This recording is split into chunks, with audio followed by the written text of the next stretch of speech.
Welcome back, Shalloners. Well, the year is coming to a close and I wanted to do something a little bit different than usual. A little Shallon story time, right? I want to talk about me, about like the year that I've had and how I grew my YouTube channel by 200,000 extra people in less than a year. If you're looking to become an influencer or a YouTube creator or whatever, some thing in this social media sphere that we are all obsessed with, I've got some tips, I've got some pros, and I've also got some cons about life in the spotlight as an influencer. I'm gonna break it all down, so buckle up. But first, just wanna remind you that if you have a love question for me or any kind of question about influencing, about your Instagram, I do Instagram consults, find me on my website at shallonlester.com and follow me on Instagram at shallonxo. And like I said, if you're looking to become an influencer, you now have the opportunity to join me on a trip designed especially for influencers. I partnered with this company called Trend 45. One of my friends runs it, and they basically do trips for content creation. We go to incredible locations. We're going to the south of France at the end of January. There's, I believe, still room on that. Maybe it might be sold out. But we're also going to Bali at the end of March, and then I think Morocco in June.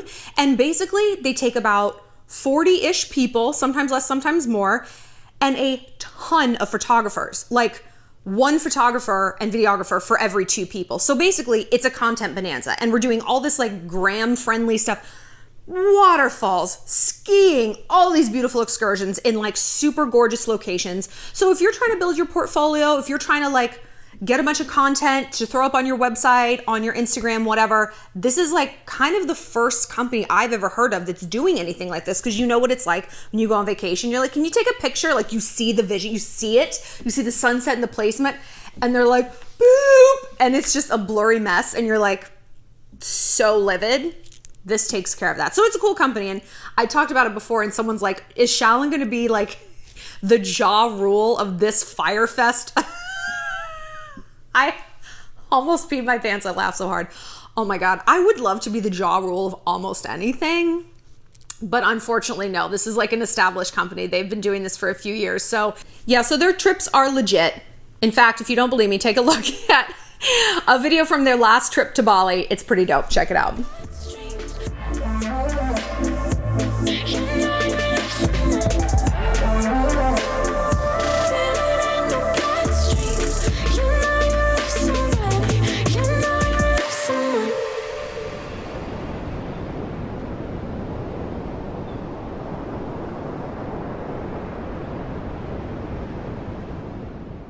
Like, come on. Don't you want to flex on this? Like, this could be your Christmas card, your LinkedIn profile. Amazing.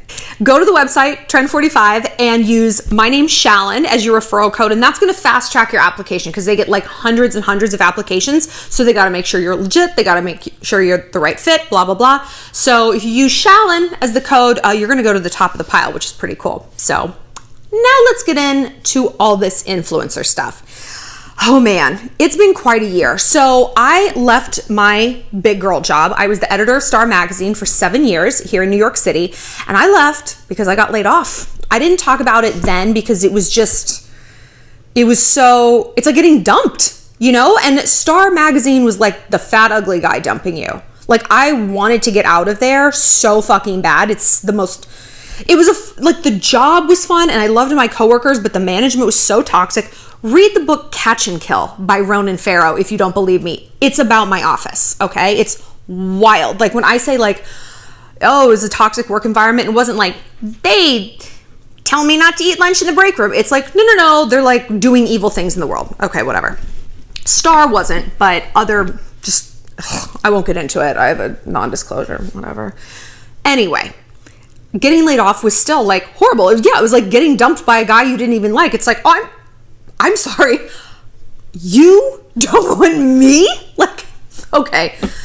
And it was such a blessing. Like, God bless the broken road, you know? Like I would not have probably left on my own. Certainly, like when I did leave, I would have dragged my feet for probably a few more years, even though I knew that doing YouTube full time was what my heart's biggest dream was. And I had like sort of been like tiptoeing around that with my friends. Like the year before, I was like, I really want to do YouTube.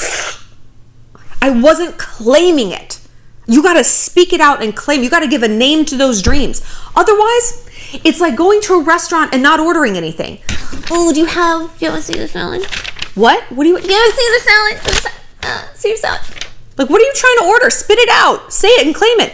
And that's the thing. We know that with food, going to a restaurant, we don't have an emotional attachment to things. It's like, I want a goddamn Caesar salad. Thank you. Paper straw. Not for the salad, for the drink. But when it comes to our dreams, we have all these value attachments. Oh, it's never going to happen. Oh, it's so unlikely. Look at the statistics and everyone wants to do this. Blah, blah, blah, blah, blah. Who am I? Imposter syndrome. But I got thrown into the deep end. And I had suddenly all of this time to devote to this channel. I had nothing better to do all day long, collect my unemployment and make videos. And that's what I did. I started doing 4 videos a week instead of 1, really consistently. I started chasing all the trends because, hey, I wasn't at work anymore. News broke at 11 a.m. I could do a video about it, have it up by 1. And that's when things started to take off. I think the video that really popped it was like Jordan Woods' How to Spot a Liar, when she did that Red Table Talk. That's when I was like, oh my God, this might be a real thing. Like, I went from, this channel was making like $100, $200 a month before I left Star. And by March, it was making upwards of 10,000. And that was then. So like the trajectory was so sharp, and I had a big March. I call it like my big March. And like that was God telling me that I was able to do that. But hey, if you want to be an influencer, it's more than just celestial divination that's going to get you there, right? Yes, you got to claim it. Yes, you got to set your intentions. Yes, you got to make those vision boards, but you also have to be a business person. And I get so many questions from you guys. I want to be an influencer. I want to be an influencer. I want to do what you do. I want to be an IG model. And you know what else you guys say right after that? Tell me what to post that people are going to want to see. Tell me what I should sell. I want to travel a lot, but what product should I sell? You're looking at this backwards. If you came to me and said, tell me what traits I need to have to get a guy to like me, you would recognize that as like being backwards and unhealthy, okay? No, you need to be good on your own, and then you're gonna find a guy to connect to you. Business is the same way. The name of the game in being an influencer is authenticity. Authenticity. Because here's what authenticity is gonna translate to, right? Connection. People are going to feel how much you care about what it is you do. Whether that's fitness, whether that's fashion, whether that's giving dating advice and talking shit on Selena Gomez all day. They're gonna feel it. And that is what makes people wanna connect. Don't you wanna be around someone who's passionate about something? They're alive inside. And people who are alive and authentic are what? Leaders. They're leaders. I say leadership is risk in service of authenticity. It's risk, right? It's going out there on that branch. No one else has a channel that does what I do. A lot of people are starting to copy me though. Don't think I don't see you. You're copying my captions almost verbatim. It's not going too well. Risk in service of authenticity. You go out on that limb. You try something different. And look, I'm not saying that that's what you need to do, that you need to have a product that no one's ever thought of before. You're going to make yourself insane. But when I say risk, that just might mean stepping out of what other people are expecting from you. There is something I call the douche factor in being an influencer. I still don't like that word. It gives me like tingles in the back of my head because it's like lame. I hate calling myself an influencer. But one of my friends is like, you are an influencer. Like, you truly influence people. You influence the decisions they make in their lives about big things. You're not influencing like, this is the bag I carry to my friend's Tupperware party. Like, you are shifting lives and behavioral patterns. So you say influencer. I was like, yeah, all right. But it has that bag to the Tupperware party connotation. And I'm like, ugh. So I say YouTube creator. I say creator, YouTuber, whatever. Authenticity. So authenticity is going to create connection, and that's going to rope in your audience, right? It's also going to create the number 2 thing you have to have as an influencer or creator: consistency. This job is not a fucking joke, and it is not for the faint of heart. It is also not for the inconsistent. One of my good friends, Jamie, she has been a publicist, like a badass publicist in New York City forever. That's how we know each other. and to the point where she was basically running the company. And she has always been really into fitness. And she decided to shift and become an influencer. And I remember talking to her and I was just like mesmerized because she was doing what I wanted to do, moving away from corporate America and becoming her own boss on the internet. And she's like, Shallon, it is a full-time job. And you know what? Had anyone else on planet Earth said that to me, I'd be like, okay. But I was like, if Jamie says it's a full-time job, it's a full-time job. Like, she knows her shit. She is not a lazy girl. Like, I believe her. And I went into it with that mindset. This is going to be a full-time job. This is going to be a complete reorientation of everything in my life. And it has been. I know hard work, okay? I was an editor at a magazine when I was 24. I was also writing my first book at that time. I was working until 8 p.m. at my job, writing for 2 hours in my bedroom, then going out on the town until 1 a.m, getting a few hours of sleep, coming home and doing it all again for like a year. I know work in New York City, and I've never worked this hard in my life. I have never worked this hard in my life. I work 24 hours a day, 7 days a week. My therapist has been like, you need to put in your calendar time for things that are fun, that have nothing to do with work. Read a book. I was like, yeah, shell literature. He's like, nope, not for your book club. Not that has anything to do with your business. No, just something fun. And I'm like, I don't know how anymore. But that's the thing. This isn't something, it's like, I'm going to post a few photos, like if I go on vacation and like if I go shopping, I'm going to like unbox something. And then like, I don't know, maybe I'll do it. Girl, that's not going to work. You can do that. You're going to sink like a stone though. And you're going to sink into irrelevancy. And then you're going to be like, why is it so easy for some people? It is not easy. Looking at this job and thinking it's easy is like watching the Olympics and watching Simone Biles and be like, oh, I'm just going to do that. I don't need to go to law school. I'm just going to do that. Because look, I mean, look how hard could that possibly be? It's hard. It's hard. I mean, it's amazing. But like, we'll talk about the pros and cons. We'll talk about the pros and cons in a minute. We'll get there. So you got to have authenticity, consistency, and then learning and outsourcing. But I'm going to get to learn and outsourcing in a minute. When I say authenticity and consistency, you know what that's going to do? That's going to help you decide what your product is. Because remember, we can't be like, well, I'm going to be a fashion influencer. That seems easy. It's not. So when you post a lot or when you create a lot of content, what you're passionate about is therefore going to bubble up automatically. You travel a lot. Well, what do you like to do when you travel? Do you like to eat? Okay, maybe that's going to be your vibe. You try cool new restaurants in every city that you travel to. Maybe you go to the diviest places. Maybe you go to the 5-star places and review it. Maybe you like the history when you travel. Maybe you like buying local outfits and dressing up. But you have to think about what works for you because that authenticity is going to create the consistency. You're going to be more likely to post more if you're posting about stuff you actually care about, right? So this is what I authentically like to do. Like, I had some old manager say, like, you should do a bunch of unboxings. And I'm like, I'm not like a fashion person. He's like, but unboxings are popular. I'm like, well, porn is popular. If that's all carjacking is popular, I'm not going to do that either. What? I'm going to do what's authentic to me. Because if you're not, a job that is already hard when it is so authentic and you really do love it and you're so gang for it is going to be unbearable. And then if you're forcing yourself to do things you don't really care about, why not just stick with corporate America? Health insurance, breaks, weekends, pencil sharpeners and office supplies to steal whenever you want them, toilet paper rolls for when you don't feel like buying any. Stick with corporate America. So if you think that being an influencer is super easy, you're wrong. It is fun though. It's difficult, but it's fun. Okay, so now we're going to talk about learning and outsourcing. One thing I should have done right from the jump, if I could have hired any single person right out of the gate with this channel, it would have been a graphic designer. Thumbnails are so important. They're so important. That's just for YouTube, right? But YouTube is also all about consistency as well. It's part of how the algorithm works. Like, they prioritize creators who are uploading consistently. So if you say you're going to have a video out every Friday, you have a video out every Friday. Doesn't need to be like this magical cinematic experience, but you get it up there. And that goes with consistency, prioritization. YouTube also operates a lot on back-end coding. There's a lot of places and resources you can learn about this stuff. But this is the point. It's not just like, I just post a picture and then it just happens.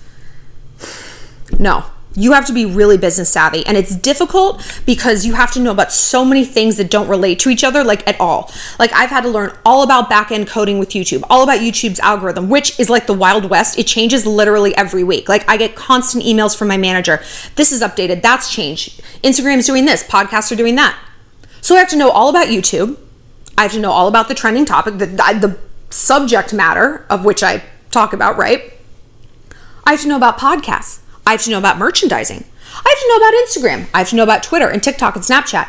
And none of these things relate. None of them overlap.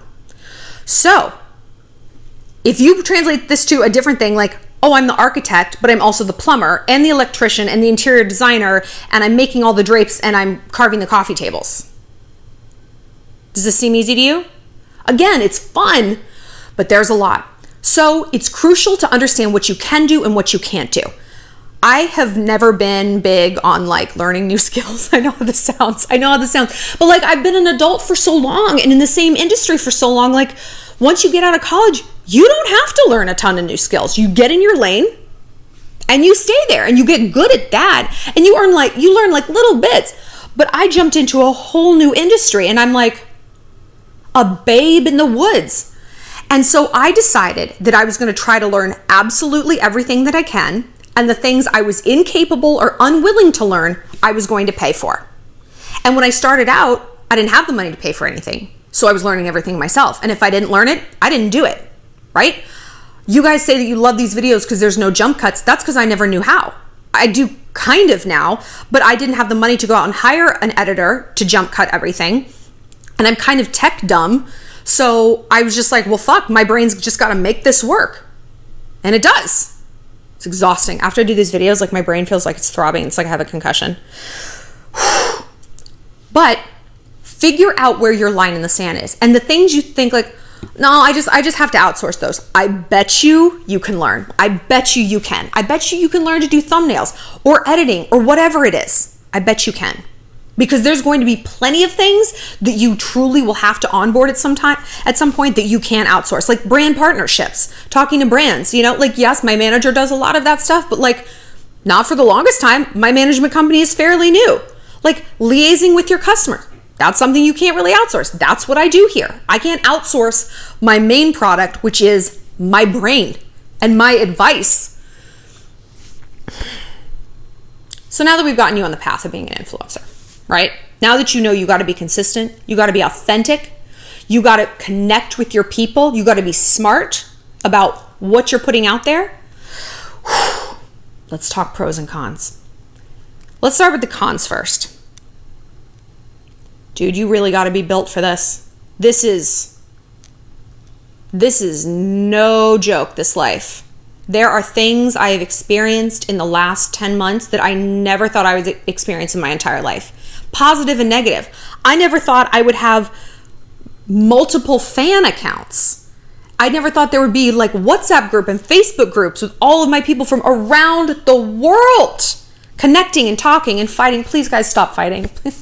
There's no need to fight. We all love each other. That's what the point is here. But I've experienced other things. I had a fan call me on my phone the other day. That was not pleasant. I've had stalkers. I've had to write very large checks to lawyers this year to get dangerous people expelled from my life. And it's all because of what I do here. I've had to watch my breakup with my boyfriend of 2 years play out in the comment section of these videos, and like I'm in a constant spiral of how much do I share? What do I do? What do I talk about? And now that I'm moving into dating and being single, it's like I talk to guys and they either like don't get what I do or they don't like it. And Max loved it. And so I'm like, see what I mean? I don't know how much to share. This is stressful. It's stressful. I have people say things to me on the internet you would not fucking believe. You would not believe. I filter them out so that you guys don't have to see them and also so I don't have to see them. But like someone told me the other day, they hope I never have children because I'm so self-absorbed. When was the last time you walked into your office and had someone say that to you? Have you ever had 500 people say something like that to you? 1,000? 10,000? I have. It's really fucking brutal. And I am strong, and I am built for this, but it is not for the faint of heart. Everyone only thinks about the fans. No one thinks about the enemies. And if you do, it's like they're just a hater. Oh, really? You try it. And this is the other big con. This life is isolating. And it sounds crazy. What do you mean it's isolating? You have 250,000 fans. Well, yeah, but like IRL, I'm in my house all the time. I work here. I live here. It's my own little cage. It's a lot of candles. I like candles. It's also emotionally isolating. Like when I had that fan call me, I had someone who was very close to be like, who cares? Everyone's information is out there. I was like, is this a fucking joke? Like, yeah, we all know our information is out there to like they, them, Russia, Facebook bots. I don't know. I have someone stalking me. So, and it wasn't this girl, but like, I didn't know that at first. So it's like, well, I have an actual face and a name and an address of someone who wants me dead. So when it's your information's out there, who cares? Okay, boomer. It means something very different to me. And that's isolating. And I realized in that moment, I'm by myself. I'm by myself in this. This is a weird industry. It's the Wild West. It is. And the Wild West was a lonely place. But there was freedom in that loneliness. And there was freedom in my isolation as well. Because it's like this switch flipped. I was like, I don't owe anyone anything. Only person I have to make happy is me. No one else is meeting me down here. And it's not even because people are malicious, but it's like people just don't get it. It's like my friends don't have this path. They're not on this trajectory. And they also aren't working these kind of like hours. Like at this point in my life, in my 30s, like people have like found a good rhythm with their job. Like no one's kind of like entry level. It's like I need to be around 22-year-old finance bros, just got hired at Goldman, doing a bunch of coke so I can work 14 hours. I was like, yeah, that's kind of my vibe. I get that. Like those are the people I need to be around because that's where I am. So it is isolating in that like, yes, you have a lot of people who love you and who are supporting you for sure, but not a lot of people who understand. And that it can be difficult because you're kind of feeling your way through the dark. I have a management team, but like, I don't speak to them, multiple times a day. I have to make my own decisions. I have to look at my own career and be like, okay, what works for me now? Where am I going with this? And I really, really, really have to trust my gut. Really have to trust my gut. I've had to streamline my life in terms of energy expenditure. People always want to call me. Like I have some friends who like always want to be on the phone and I love them and I want to talk to them, but I'm like, I realize like if I have a conversation on the phone, that's energy currency that I just spent that I no longer have to spend on a video. And I know precisely how much money I make doing a video. It's a lot. So it's like, is that call worth me writing that check? No.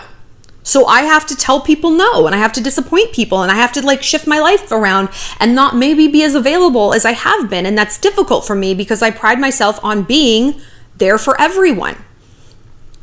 But now that I do it professionally, it takes it out of you. It takes it out of you. So there's a ton that people don't see, but the pros are like amazing. They're amazing. I have the most precious thing in the world. I have freedom. No one is going to fire me from the internet. No one can take this away from me. I built this completely on my own. I have so much support and so much love. And I also get to see the results. I mean, yes, not just in terms of like you make money and it all goes to you, but like I see the change in y'all's lives and I hear what you have to say from like watching my videos and I'm like, oh, yes. Because we get in corporate America and we start working and it's like, am I just screaming into the wind here? Like, does it even matter? Who cares? Who cares? I know that what I'm doing matters and I feel so self-actualized. In Maslow's hierarchy of needs, like a pyramid, on the bottom is like food, shelter, social inclusion. At the very tippy top, that little top of the triangle, it's self-actualization. And I feel self-actualized. That means I am doing what I feel like my true life's purpose is. This is what I was put on this earth to do. So, it's amazing. And I feel in control of my life. So if you want to be an influencer and you're just thinking, I just want to do it for the fame or because it looks easy. First of all, fame has a shit ton of downsides, okay? And easy, not in your life. But if you're like, I want to make a meaningful change, this is what my heart center is telling me works, then you can do it. Because one piece of advice that Jamie gave me when I was thinking about going into this, because my big thing was like, there's so many YouTubers, I can't compete. All these like YouTubers and influencers are like 100 pounds and blonde and they're so perfect. And who am I? I'm just a doofus on the internet. And she's like, Shallon, there is enough seats at the table for everybody. There's enough room here for all of us. It doesn't matter how many thin blonde Nashville influencers there are with the like to know it page. There is room for you. So that's my advice to you. There's room. Authenticity, consistency, and growing a thick ass skin. But if you want to get some content creation, like I said, come with me to Trend. I think you guys are really going to like it. It's pretty darn fun. And yeah, use the referral code Shallon to get your application fast-tracked. We'll see you soon.